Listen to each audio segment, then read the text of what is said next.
माता पार्वती का महल। एक बार की बात है, देवी पार्वती का मन खोह, गुफा और कदराओं में रहते हुए ऊब गया। दो नन्हे बच्चे और तरह तरह की असुविधाएं।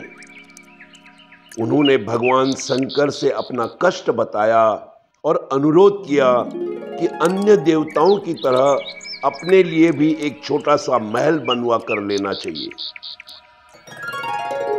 शंकर जी को उनकी बात जम गई। ब्रह्मांड के सबसे योग्य वास्तुशास्त्र विश्वकर्मा महाराज को बुलाया गया। पहले मानचित्र तैयार हुआ, फिर शुभ मुहूर्त में भूमि पूजन के बाद तेज गति से कार्य शुरू हो गया। महल आखिर शंकर पार्वती का था, कोई मामूली तो होना ही नहीं था। विशालकाय महल जैसे एक पूरी नगरी, जैसे कला की अनुपम कृति, जैसे पृथ्वी पर स्वर्ग। निर्माता भी मामूली कहाँ थे। विश्वकर्मा ने पूरी शक्ति लगा दी थी अपनी कल्पना को आकार देने में। उनके साथ थे समस्त स्वर्णवासी के स्वामी कुबेर। बची खुची कमी उन्होंने शिव की इस भव्य निवास स्थली को सोने से मढ़कर पूरी कर दी। तीनों लोकों में जय जयकार होने लगी। एक ऐसी अनुपम नगरी का निर्माण हुआ था जो पृथ्वी पर इससे पहले कहीं नहीं थी। गणेश और कार्तिकेय के आनंद की सीमा नहीं थी। पार्वती जी फूली नहीं समा रही थी। बस एक ही चिंता थी कि इस अपूर्व महल में गृह प्रवेश की पूजा का काम किसे सौंपा जाए। वह ब्राह्मण भी तो उसी स्तर का होना चाहिए जिस स्तर का महल है। उन्होंने भगवान शंकर से राय ली। बहुत सोच विचार कर भगवान शंकर ने एक नाम सुझाया। वो नाम था महर्षि विश्रुवा।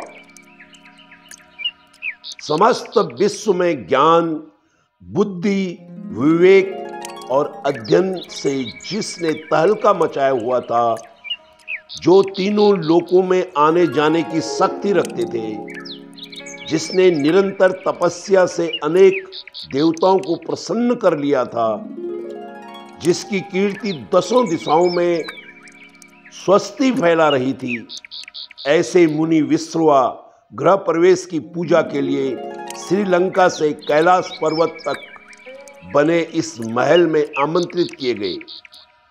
मुनि ने आना सहर्ष स्वीकार किया और सही समय पर सभी कल्याणकारी शुभ सगुनों और शुभंकर वस्तुओं के साथ गृह प्रवेश के हवन के लिए उपस्थित हुए। गृह प्रवेश की पूजा अलौकिक थी। तीनों लोकों में श्रेष्ठ स्त्री पुरुष अपने सर्वश्रेष्ठ वैभव के साथ उपस्थित थे। वैदिक रचनाओं के घोष से हवा गूंज रही थी। आचमन से उड़ी जल की बूंदें वातावरण को निर्मल कर रही थी। पवित्र होम अग्नि से उठी आग की लपटों में बची खुची कलुषता भस्म हो रही थी। इस अद्वितीय अनुष्ठान के संपन्न होने पर अतिथियों को भोजन करा। प्रसन्नता से गदगद माता पार्वती ने ब्राह्मण से दक्षिणा मांगने को कहा। आप मेरी ही नहीं, समस्त विश्व की माता हैं। हे मां गौरा, आपसे दक्षिणा कैसी? ऋषि विश्रुवा ने विनम्रता की प्रतिमूर्ति बनकर ये आराधना की। नहीं विप्रवर, दक्षिणा के बिना तो कोई अनुष्ठान पूरा ही नहीं होता, और आपके आने से तो समस्त उत्सव की शोभा ही अनिर्वचनीय हो उठी है। आप अपनी इच्छा से कुछ भी मांग लें, भगवान शिव आपको अवश्य प्रसन्न करेंगे। पार्वती जी ने पुनः आग्रह से कहा। आपको कष्ट नहीं देना चाहता माते। मैंने बिना मांगे ही सब कुछ पा लिया है। आपके दर्शन से बढ़कर और क्या चाहिए मुझे? विश्रवा ने और भी विनम्रता पूर्वक माता गौरा देवी से कहा। यह आपका बड़प्पन है मुनि, लेकिन अनुष्ठान की पूर्ति के लिए दक्षिणा आवश्यक है। आप इच्छा अनुसार जो भी चाहें मांग ले, हम आपका पूरा मान रखेंगे। पार्वती जी ने पुनः अनुरोध किया।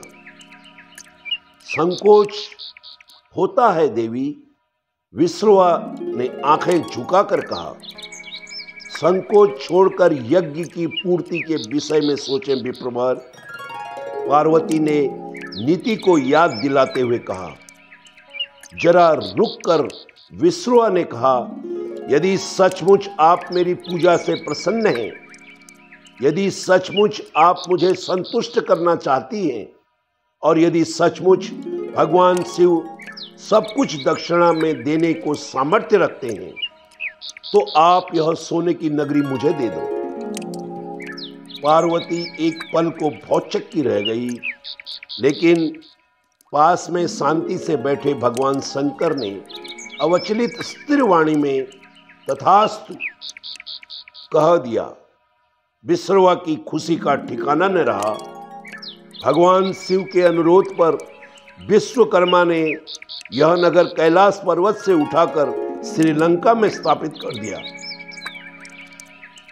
तब से ही श्रीलंका सोने की कहलाई और विश्रवा का कुल देवी गुणों से नीचे गिरते हुए सांसारिक लिप्सा में डूबता चला गया।